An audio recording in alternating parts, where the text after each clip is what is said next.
Hi everybody, Aimer back with the final installment of the big list of episode rankings for Mission Impossible episodes. It's a little bittersweet. This is it. The last one. There ain't no more. I'll sum it up at the end, but let's just get going with the final rankings. Starting, of course, with number 5.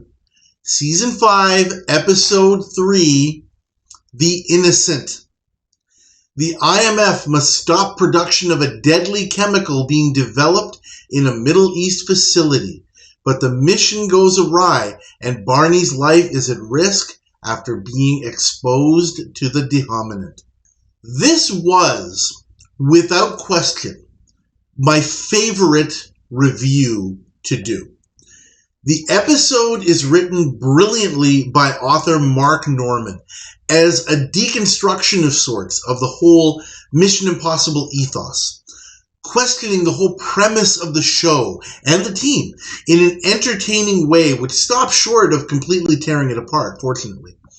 Christopher Connolly as wildcard character Dr. Jerome Carlin gets to do that for us, and he is fantastic while doing so. He questions everything about what the IMF is doing, why they're doing it, what gives them the right to do it. And in this episode, we actually get to see what happens when someone says, no, I'm not going to play your game. The ethical issues raised throughout are thought-provoking, totally on point. There are very poignant things stated about the IMF's tactics and the underlying assumptions of them always having the moral high ground and being the quote-unquote good guys. I definitely urge everyone, please go visit my full review of this one. This is right around the turn of the decade from the 60s to the 70s, and the writers made the bold and necessary move of changing with the times. Regarding the mission itself, though, there's a well-crafted sense of urgency around it. It never seems like it's going to be a slam dunk for the IMF, like so many other missions. There is suspense right down to the very end, because Barney is exposed to the dehominant and dying, and the way out for the IMF is not predictable in any imaginable way. I like Larry Linville in this one. He is Colonel Orlov. He's much better in this episode than in other ones that he's been in. In other episodes, he's a second in command and comes off as kind of an insecure guy. Here, he's in a position of power, so his characteristic smarm and condescension works much better as opposed to other episodes like The Glass Cage or Robot. He's good in those, don't get me wrong, but here I get a whole different vibe from him, and I like it. Add Robert Ellenstein to the mix as Dr. Vazan, who is cool, calm, and in control, and you get an absolutely classic episode. The best moment of this episode is right here. Let's go. I love that. Jerry just listens to what Barney has to say, takes a look down for just half a second, and then just says to Jim, as if he was with the plan the whole way through, let's go. And here's the thing, that little look down for just half a second there means that he's thinking, okay, what am I going to do? And that leads me into the next part. The if only. If only they had landed the ending's details. After speaking to Barney briefly, Jerry gives us that line, let's go. All Jerry does is press 5 buttons to ruin the dehominant production, which Jim could have easily done himself. Barney could have just told him to do that. I mentioned that I think Jerry, after speaking to Barney, figured out a better and simpler way to do it. I wish, though, that this had been made clear. There was time to do so while the IMF was making their getaway. There was other dialogue there about Dr. Vazan and about how they're going to, put him away so he can't develop more dehominant. I wish something had been said about this, about how Jerry was actually able to pull it off. Even if it were just a quick acknowledgement by Jim that, hey, Jerry, it's great that you found out a faster way. Had that happened, I dare say I would have considered this episode to be number 1 on this list. but it didn't. Number 4, Season 4, Episode 7, Submarine.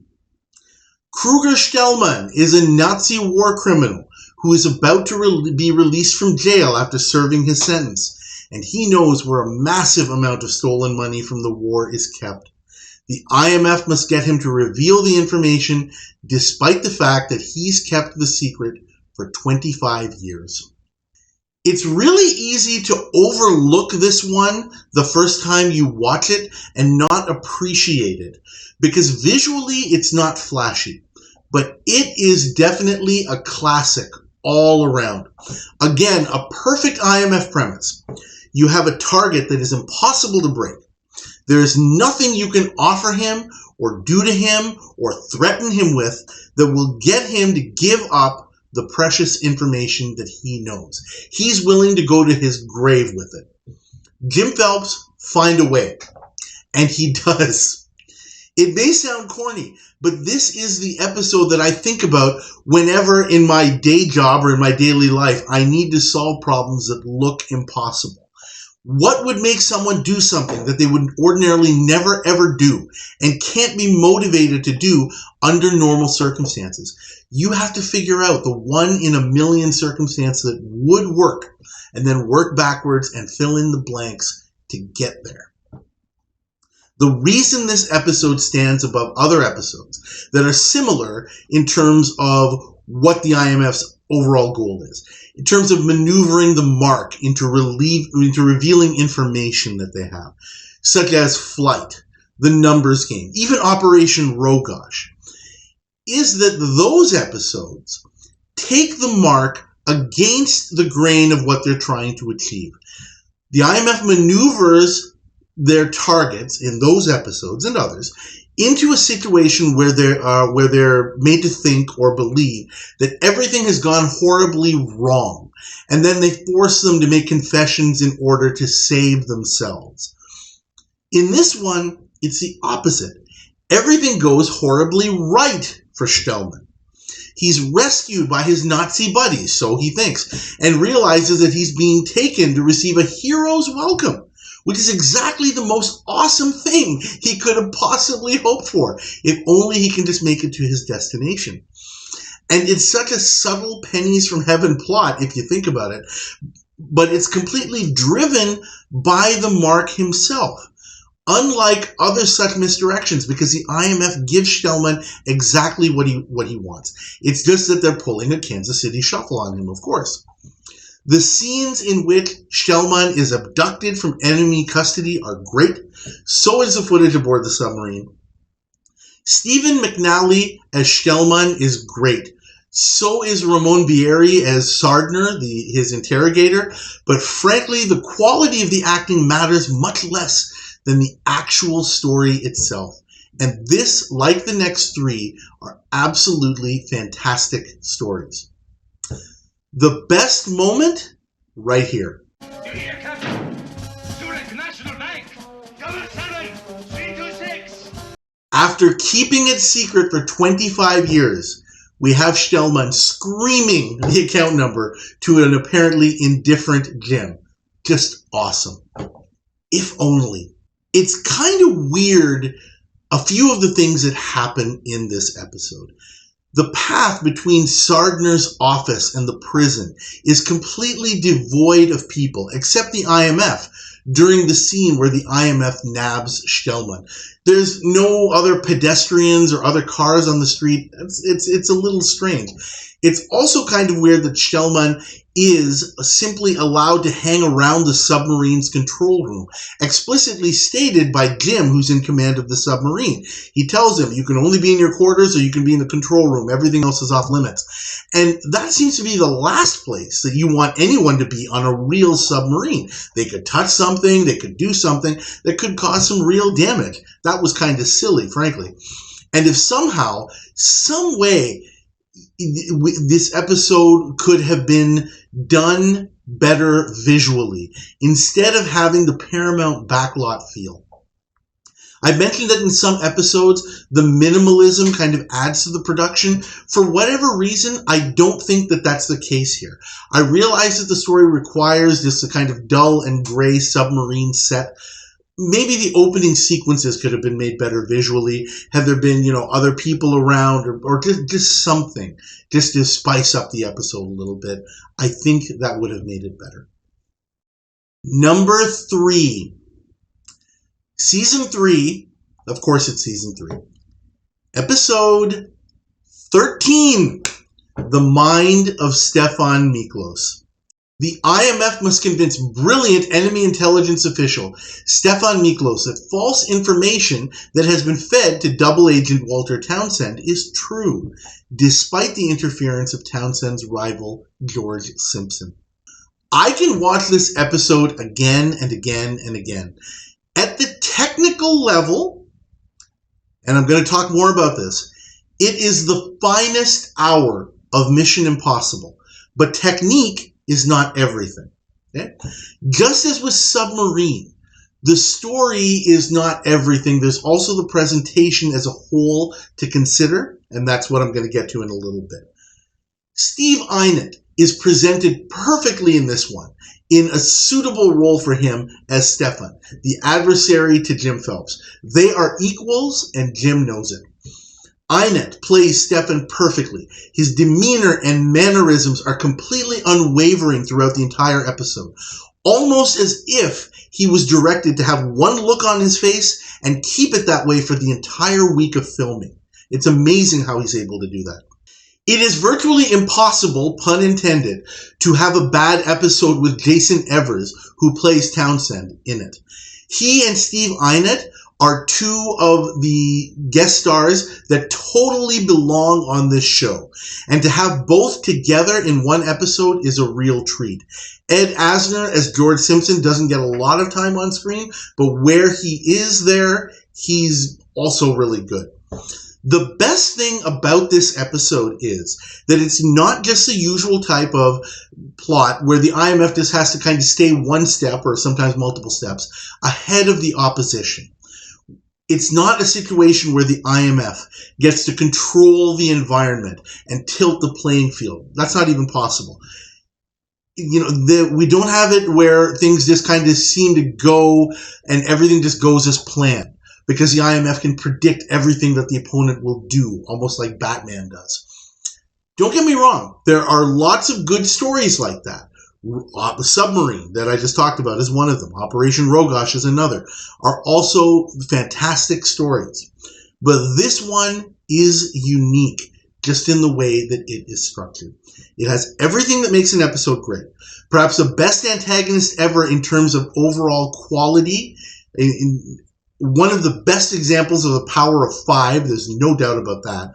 And of course, the uber ultimate Kansas City Shuffle. Best moment of this episode, right here.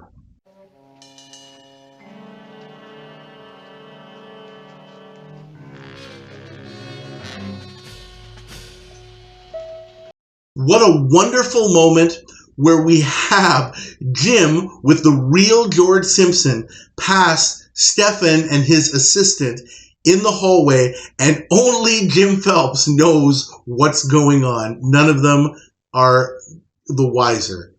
What a moment. If only. My first thought was to say that a problem with this episode is that maybe the plot is just a bit too complicated and intricate. If you miss a beat, you can lose the rhythm, and then all of a sudden you may not know what's going on, and it gets difficult to kind of get things back on course if you miss something. I think there is some of that. But, oh no, I found a flaw. And when I did, believe me, I was quite sad. I had to bring this one down to number 3. I didn't have it there at first. In the opening scene of the actual mission itself, the art gallery owner takes the statue that Stefan is coming to retrieve out of its protective packaging and puts it in a display case, allowing the IMF to mess with it. And the IMF apparently knows that he's going to put it in this display case. As soon as Stefan arrives, he checks the purchase receipt, takes the statue out of the display case, and puts it back in the packaging. Why did he take it out in the first place? I can't believe I didn't notice this until this time, going back and looking for flaws in episodes. I had never noticed this before. Stefan's people should have insisted that the statue stay inside the box so that it could not possibly be tampered with. But then, of course, there wouldn't have been much of an episode. Number 2, Season 3, Episode 6, The Cardinal. The IMF must thwart the plan of General Kazimir Zepke to take absolute power in his country by replacing the country's spiritual leader, Cardinal Suchek, with a double who will endorse him. I absolutely love this episode. It's one of the ones I truly get excited to watch. Everything about it is nearly perfect. Theodore Bickel is Zepke in this one. He is an awesome villain. He plays his role perfectly. He almost never takes his eye off the ball, watching his man Nagorsky, who is doubling for Suchek, like a hawk. And the way that the IMF negotiates around his watchful gaze is absolute first class. Barbara Babcock is excellent support as his second-in-command, Major Felder. The scenes in the catacombs with Rollins' coffin escape and neutralizing the deadfall so that Barney and Willie can get into the facility are very, very cool to watch. This is absolute master storytelling using the power of 5, where the IMF really earns its victory and has to work for it every step of the way. So why is this one number 2? Above Submarine and above the mind of Stefan Miklos? Well, as I mentioned, Submarine has a tremendous and cogently unique story. Stefan has the best antagonist and is better from a technical standpoint. But when you look at the overall presentation as a whole, after all, this is a television show, and the point of television is to entertain the audience. That's why this episode, and number 1 that's coming up shortly, you probably figured out which one that is by now, outpace Submarine and Stefan. Let me give you an example. Music guitarists. Submarine and the mind of Stefan Miklos are like guitarists such as Brian May from Queen, Jimmy Page from Led Zeppelin, Eddie Van Halen. In terms of just being able to play the guitar and make music, those guys are incredible. But this episode, and number 1, they're like Prince, Jimi Hendrix. It's about more than just the music. It's the entire performance that makes you feel what these guys are putting out. I hope that analogy makes sense. I could come up with other ones, but I think that this is apt.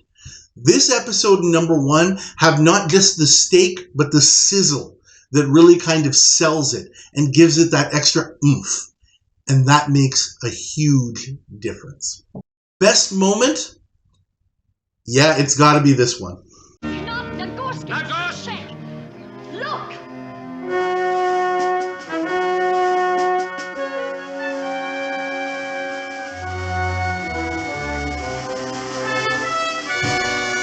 Enough said. Love watching it. However, that feeds right into the if only. I love this sequence in the catacombs. However, it is a little bit overly contrived. I saw that mentioned on in another review that I read. I can't really argue with that too much. The IMF talks during the apartment scene about how Zepke's people like to get rid of nuisances using asphyxiation. And I guess this is what they're talking about here. You know, putting somebody in a place where they technically will not be able to breathe after a while. But putting someone in an airtight coffin is more like burying alive rather than asphyxiation. That's a little bit weird to call it that. And I do admit that despite the fact that it is so cool, yeah, that sequence is a little bit contrived. Here we have it, folks. You know what's coming. Number 1, Season 3, Episode 1, The Heir Apparent. The King of Povia has just died, and General Cassette is trying to take power in the country by being named regent. The IMF must stop him. This is Barbara Bain's finest hour, without question. I believe that this is a finer performance than The Exchange, because, as I mentioned in that one, for much of it, she's not really acting. I am declaring this the finest hour of this show. Her performance as the long-lost, blind, and somewhat wayward Princess Celine is first-class acting. And it's bolstered by the wonderful organ music that supports her in her scenes. It creates a perfect sense of ambiance around her. And again, you feel it. There's absolutely not a dull moment in the entire episode. And it is a perfect use of the team at all levels. Everyone has something to do, and the roles are tailor-made for success. Charles Aidman carries himself as General Cassette in this episode as an opponent worthy of the IMF. Right alongside Theodore Bickle and Steve Einert, who we've just talked about. I totally buy him as this power-hungry man who is determined to win at all costs. He is defiant and resolute to the very end, unlike so many would-be opportunist leaders that the IMF faces over the years. He holds all of the cards, and he knows it. And like in Submarine, the IMF leans into that. They either know or figure that he is the only one who can be absolutely certain that Celine is dead because he probably had a hand in causing that. He is the complete antithesis of villains who carry the kisses of death. His performance is frankly almost as riveting as Barbara Bain.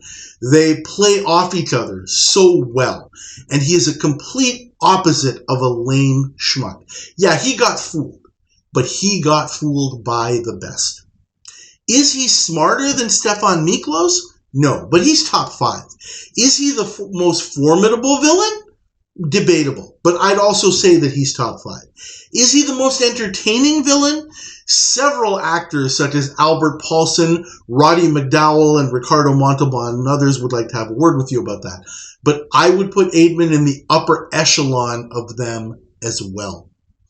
In terms of putting everything into one entertaining package, I would put Aidman up at the top of the list, very close to the top of the list, as an IMF antagonist. The best moment? Right here. Dr. Holstein.